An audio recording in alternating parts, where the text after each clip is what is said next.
ভয়াবহ পরিস্থিতি হিমাচল প্রদেশে। লাগাতার বৃষ্টিতে হড়পা বান এবং ভূমিধসের জেরবার সে রাজ্য। ভারী থেকে অতি ভারী বৃষ্টির কারণে বিপাশা নদীর জল বিপদসীমা পার করেছে।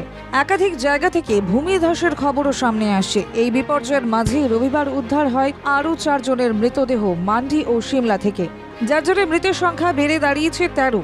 সেই সঙ্গে এখনও বহু মানুষের নিখোঁজ থাকার খবরও পাওয়া যাচ্ছে। জানা যাচ্ছে নিখোঁজের সংখ্যা বর্তমান পরিস্থিতিতে 40-এরও বেশি।